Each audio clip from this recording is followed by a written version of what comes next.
Bayangkan manusia sebagai sebuah komputer biologis, canggih, rumit, namun bekerja hanya sejauh program yang tertanam di dalamnya. Dari luar, kita tampak hidup, berbicara, berpikir, memilih, bergerak. Tapi adakah kita benar-benar sadar atas semua itu? Ataukah kita hanya menjalankan pola-pola lama yang dibentuk oleh pengalaman, didikte oleh lingkungan, dan digerakkan oleh ketakutan serta keinginan yang bukan milik kita sendiri? Sejak kecil, kita menerima input tanpa filter. Apa yang dikatakan orang tua, guru, televisi, dan masyarakat menjadi dasar software pikiran kita. Kita tidak pernah diminta untuk bertanya, hanya untuk patuh. Kita belajar bahwa ini benar, itu salah, ini baik, itu buruk, tanpa ruang untuk mengeksplorasi kemungkinan lain. Pikiran menjadi seperti sungai yang diarahkan oleh kanal-kanal buatan. Alirannya tak pernah liar, tak pernah bebas. Ia hanya mengalir sesuai bentuk wadahnya. Dalam keadaan ini, kesadaran kita tertutup. Kita hidup dalam sistem yang nyaris sepenuhnya otomatis. Bangun pagi, bekerja, memenuhi tuntutan, tidur, lalu mengulangnya esok hari. Kita menyebut ini kehidupan, padahal yang kita alami hanyalah kelangsungan biologis yang tak disertai kesadaran sejati. Kita merespons, tapi jarang betul-betul hadir. Kita merasa, tapi jarang benar-benar menghayati. Tanpa keterbukaan kesadaran, kita tak pernah melihat bahwa sebagian besar dari kita tidak benar-benar hidup. Kita hanya berfungsi. Kita seperti mesin biologis yang lupa akan potensi batinnya.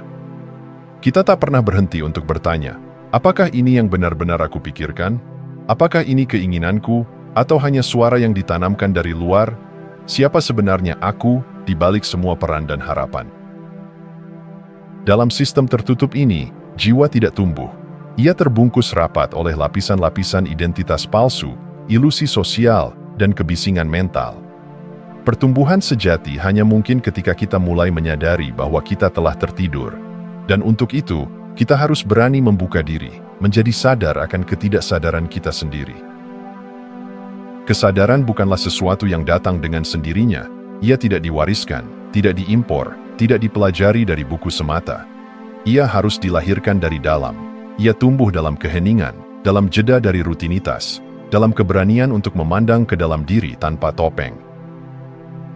Manusia bukan ditakdirkan menjadi mesin. Di dalam dirinya ada potensi keilahian yang tertidur. Namun selama ia tetap menjadi komputer biologis yang tertutup, ia akan berjalan dalam dunia ini tanpa arah sejati. Hidup, tapi tidak pernah benar-benar hidup.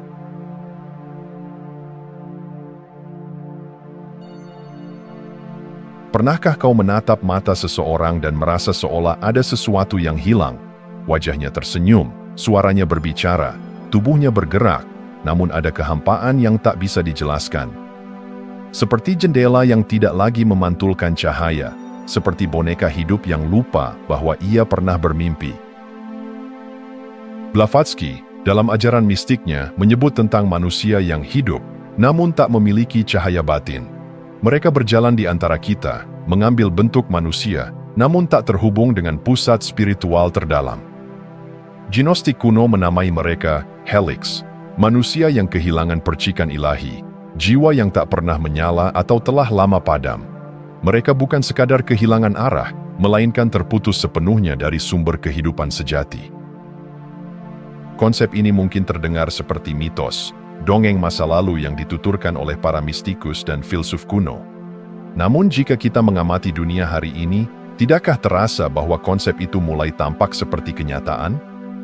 Lihatlah sekelilingmu, banyak yang hidup hanya untuk bertahan, bukan untuk mengalami kedalaman eksistensi. Mereka bekerja, berbelanja, bercakap, namun semuanya dilakukan tanpa kesadaran, tanpa rasa keajaiban, tanpa keterhubungan batin. Manusia tanpa jiwa bukanlah makhluk dari dunia lain. Mereka adalah kita, saat kita melupakan siapa diri kita sebenarnya. Saat kita begitu terjebak dalam dunia luar, hingga tak lagi mendengar bisikan hati. Saat hidup hanya menjadi kumpulan kebiasaan, respons, dan topeng-topeng sosial. Saat kita tidak lagi mampu merasakan kesedihan yang suci, kekaguman yang dalam, atau keheningan yang menyentuh. Kehilangan jiwa bukan berarti mati secara fisik. Ia berarti mati secara spiritual. tubuh masih hidup, tapi roh tertidur, terpenjara dalam gelap yang tak disadari. Dan yang paling menyedihkan adalah, banyak dari mereka bahkan tidak tahu bahwa ada sesuatu yang hilang. Mereka tidak merindukan kebenaran karena tak pernah mengenalnya. Tidak mencari cahaya karena percaya bahwa dunia ini hanyalah dinding-dinding material tanpa pintu keluar. Namun konsep ini bukan untuk menakut-nakuti. Ia adalah cermin, mengajak kita bertanya dengan jujur. Apakah aku masih terhubung dengan jiwaku? Apakah aku masih merasa hidup, benar-benar hidup? Dalam pertanyaan itu tersimpan benih kebangkitan, dan dalam pengakuan akan kekosongan, bisa tumbuh kerinduan akan kebenaran yang telah lama ditinggalkan. Mitos atau realitas mungkin tak penting.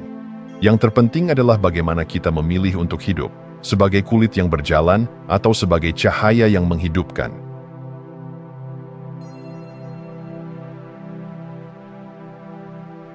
Di balik layar realitas yang kita kenal, tersembunyi narasi yang jarang dibahas. Bukan sekadar tentang politik, ekonomi, atau budaya, melainkan tentang medan pertempuran yang jauh lebih halus, lebih sunyi, namun jauh lebih menentukan, medan kesadaran. Dalam medan ini, bukan senjata yang digunakan, tapi ilusi. Bukan peluru yang ditembakkan, tapi persepsi yang dimanipulasi. Dalam tradisi Gnostik, ada sosok yang disebut Archons, entitas tak kasat mata yang bekerja bukan dengan kekerasan fisik, melainkan melalui penyusupan ke dalam pikiran manusia. Mereka adalah arsitek ilusi, pemutar balik kenyataan, pengacau batin. Mereka tidak perlu hadir secara fisik untuk menguasai. Cukup membuat manusia lupa akan siapa dirinya. Cukup menebar kabut di antara manusia dan sumber cahayanya. Penjajahan kesadaran bukanlah dongeng konspiratif, tapi simbol dari keadaan batin yang telah disusupi. Saat seseorang kehilangan arah hidupnya, saat ia mulai hidup dengan kebisingan luar dan tak lagi mendengar suara dalam, ia menjadi rentan. Jiwa yang lemah, kosong dari makna, adalah lahan subur bagi kekuatan yang ingin mendikte kenyataan. Lihatlah dunia hari ini. Kekuatan tersembunyi tidak selalu datang dalam bentuk makhluk gaib. Mereka bisa menjelma dalam sistem informasi, dalam teknologi yang menyusup ke ruang batin, dalam suara-suara yang membentuk narasi massal tanpa kita sadari. Siapa yang menentukan apa yang layak dipikirkan? Siapa yang menyuntikkan rasa takut, rasa cemas, dan rasa tidak pernah cukup? Elit global bukan sekadar teori kekuasaan. Dalam kerangka ini, mereka dilihat sebagai pion, sebagai instrumen dari kekuatan yang lebih dalam, kekuatan yang tidak hanya ingin mengontrol sumber daya, tetapi lebih dari itu, ingin menguasai cara manusia memahami realitas. Karena siapapun yang menguasai persepsi, menguasai dunia. Namun penjajahan ini bersifat halus. Ia tidak menyerang langsung, melainkan membentuk pola pikir, membatasi kemungkinan, menutup jendela jiwa dengan tabir hiburan, trauma, dan kelelahan. Ia membuat manusia tidak merasa sedang dijajah, karena perbudakan yang paling sempurna adalah yang dirasakan sebagai kebebasan. Pertanyaannya sekarang adalah, bagaimana kita tahu apakah pikiran kita masih milik kita? Apakah nilai-nilai yang kita peluk lahir dari kesadaran, atau hanya hasil siasat dari para arsitek ilusi?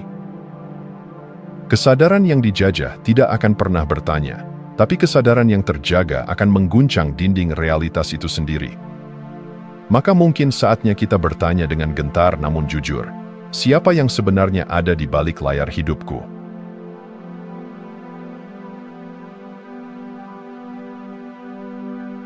Dunia modern menawarkan begitu banyak suara, gambar, dan gerak. Tapi ironisnya, di tengah segala kebisingan itu, kita kehilangan sesuatu yang paling mendasar, keheningan jiwa. Kita hidup dalam ilusi gerak, sibuk, produktif, bergerak ke sana kemari, namun seringkali tak benar-benar bergerak di dalam. Sebagian besar manusia tidak pernah mengalami pikiran orisinal. Bukan karena mereka tidak mampu, tapi karena mereka tak pernah diajak untuk berhenti dan bertanya, dari mana datangnya pikiranku? Siapa yang mengarahkan kesadaranku? Kita tumbuh dalam pola yang telah ditentukan, sekolah, pekerjaan, keluarga, rutinitas. Dari kecil kita dijejali informasi, dogma, dan harapan, hingga lupa bahwa di balik semua itu, ada kemungkinan untuk benar-benar menjadi diri sendiri. Kita mengulangi apa yang kita dengar, kita meniru apa yang kita lihat. Hidup menjadi semacam teater kolektif, di mana setiap orang memainkan peran yang diwariskan tanpa pernah membaca naskahnya secara sadar. Kita seperti mesin biologis, yang hanya tahu bekerja, mengonsumsi, bereaksi, namun tidak pernah benar-benar hadir. Dan yang lebih mengerikan adalah ini, dalam keramaian yang padat, dalam percakapan yang riuh, dalam interaksi yang ramai, kita tetap merasa sendiri, karena banyak dari mereka yang ada di sekitar kita tidak benar-benar hidup. Mereka bergerak, berbicara, bahkan mencintai, namun semua dilakukan dalam mode otomatis, tanpa kesadaran yang menyala, tanpa sentuhan keheningan batin. Ilusi terbesar dunia bukanlah sesuatu yang fantastik atau gaib. Ilusi terbesar adalah keyakinan bahwa ini semua adalah satu-satunya cara hidup. Bahwa rutinitas ini adalah kebenaran, bahwa kita sudah hidup, padahal yang kita jalani hanyalah pengulangan tak sadar dari hari ke hari. Ketika kita terjebak dalam kehidupan otomatis, kita kehilangan keajaiban dari momen. Kita kehilangan rasa kagum atas hal-hal sederhana, cahaya pagi, napas yang tenang, tatapan mata yang jujur. Dan ketika keajaiban lenyap, jiwa ikut mengering, tak lagi tersentuh, tak lagi bertanya, tak lagi mencari. Namun, ilusi hanya bisa bertahan selama kita tidak menyadarinya. Sekali saja kita melihatnya sebagai ilusi, celah akan terbuka. Dan dari celah itu, bisa masuk cahaya pertama, cahaya kesadaran. Maka berhentilah sejenak, lihat sekeliling, dengarkan dalam diam, tanyakan pada dirimu, apakah aku hidup atau hanya bergerak? Karena hidup yang sesungguhnya bukan soal banyaknya aktivitas, tapi seberapa dalam kita hadir dalam setiap langkahnya.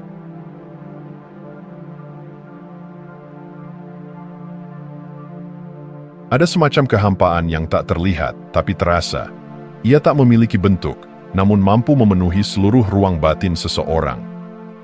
Kehampaan ini bukan karena kekurangan materi, cinta, atau pencapaian. Ini adalah kehampaan karena kehilangan jiwa. Kita hidup di tengah keramaian suara, namun jarang mendengar kejujuran. Bahasa yang kita gunakan sehari-hari seringkali hanyalah gema dari apa yang pernah kita dengar. Ulang suara media, opini publik, dogma lama yang belum pernah kita uji ulang. Kalimat-kalimat itu terdengar pintar, terdengar benar, namun hampa. Tak ada nyawa di dalamnya. Ini adalah bahasa kosong, yang lahir bukan dari perenungan, tapi dari pengulangan. Lihat pula gerak tubuh kita, terburu-buru, terstruktur, terprediksi. Kita bangun, bekerja, berbicara, bahkan mencintai dengan cara yang nyaris sama setiap hari. Seperti diprogram oleh sistem yang tak terlihat, kita menjalani hidup bukan dengan kesadaran, tapi dengan kebiasaan. Gerakan kita menjadi mekanis, dan tubuh menjadi semacam robot daging yang hanya tahu cara bertahan, bukan cara hidup sepenuhnya. Namun kehilangan yang paling dalam bukanlah hilangnya spontanitas atau orisinalitas, melainkan hilangnya kedalaman batin. Kita berjalan di dunia tanpa benar-benar terhubung dengan dunia batin sendiri. Kita tidak lagi mampu menangis tanpa alasan, tidak mampu terdiam dalam kekaguman, tidak lagi bisa duduk dalam sunyi dan merasakan kehadiran diri sendiri tanpa gangguan. Kesedihan pun telah kita ubah menjadi gangguan yang harus disembuhkan, bukan pesan yang harus didengar. Kekaguman kita gantikan dengan hiburan cepat. Keheningan kita takuti seolah-olah itu kehampaan, padahal justru di sanalah letak kekayaan batin. Semua ini adalah gejala bahwa ada sesuatu yang telah lama pergi dari kehidupan kita. Jiwa yang terhubung dengan makna, dengan kedalaman, dengan dimensi yang lebih tinggi dari sekadar fungsi dan hasil. Jiwa yang hadir bukan untuk menjadi mesin sukses, tapi saksi dari keajaiban hidup itu sendiri. Tanda-tanda kehilangan jiwa tidak selalu dramatis. Ia hadir dalam cara kita berbicara tanpa makna, bergerak tanpa kesadaran, dan merasakan dunia dengan permukaan saja. Tapi jika kita cukup jujur untuk mengakui kehampaan ini, maka itu bukan akhir. Justru disitulah awal dimulai. Karena hanya jiwa yang pernah tersesat yang bisa sungguh-sungguh merindukan pulang.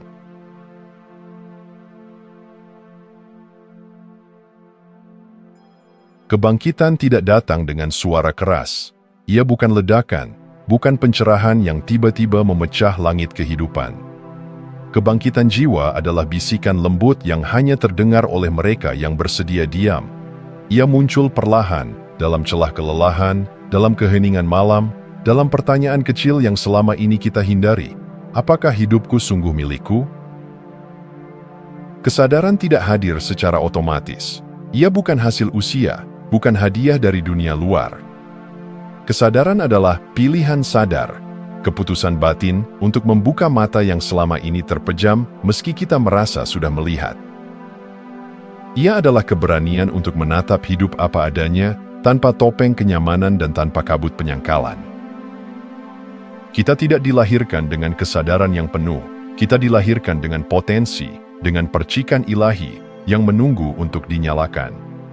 Namun dalam perjalanan hidup, percikan itu bisa tertutup debu rutinitas, trauma, dan narasi palsu tentang siapa kita seharusnya menjadi. Maka tugas kita bukan menciptakan cahaya, tapi menghapus lapisan-lapisan yang menutupinya. Dan itu tidak mudah, tapi jalannya ada. Ia dimulai dengan refleksi, kejujuran terhadap diri sendiri, melihat luka tanpa menyalahkan, melihat kebiasaan tanpa membela, dan melihat diri bukan sebagai korban, tapi sebagai pencipta. Lalu, dari refleksi, muncullah keheningan. Bukan keheningan fisik semata, tapi keheningan batin, ruang di mana pikiran berhenti menuntut dan mulai mendengarkan. Di sanalah suara jiwa mulai terdengar kembali. Dari sini, lahirlah pencarian makna. Bukan makna yang diberikan oleh buku atau guru, tapi makna yang lahir dari dialog dengan hidup itu sendiri.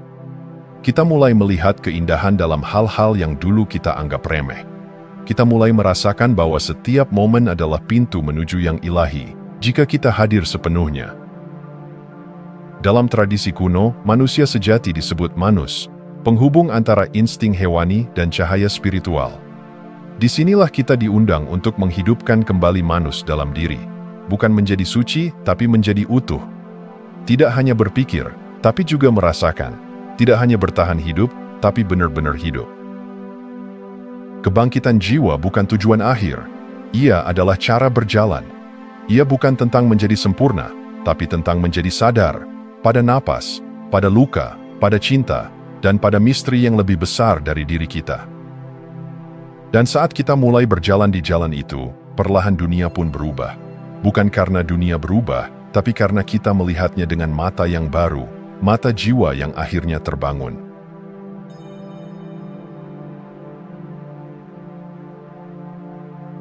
Dalam perjalanan sejarah, selalu ada suara-suara yang terdengar asing, bahkan dianggap sesat, karena mereka berbicara tentang sesuatu yang terlalu dalam untuk dunia yang sibuk dengan permukaan.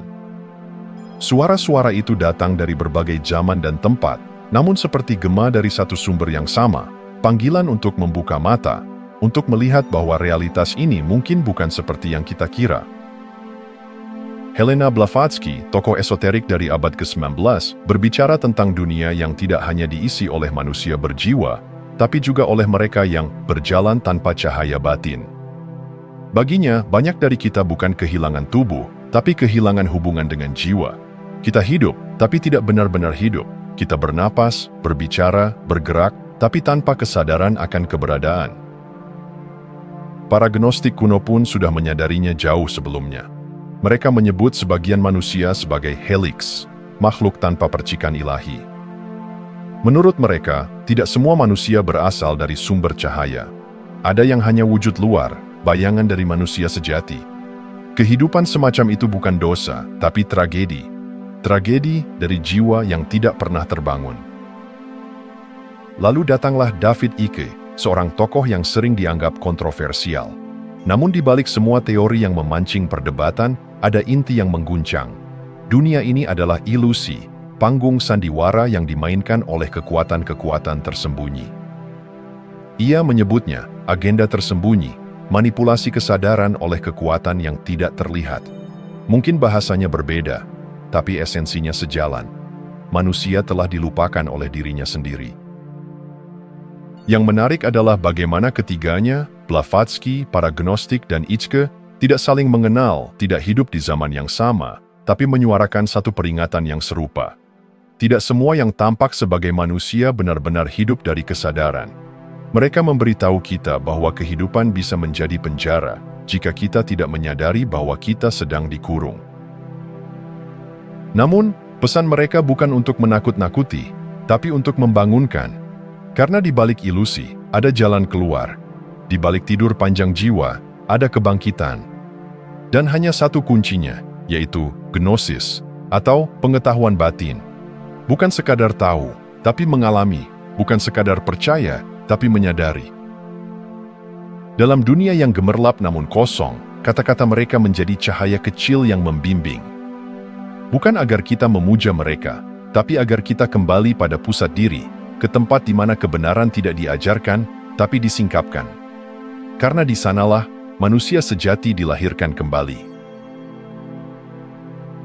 Terima kasih sudah menonton.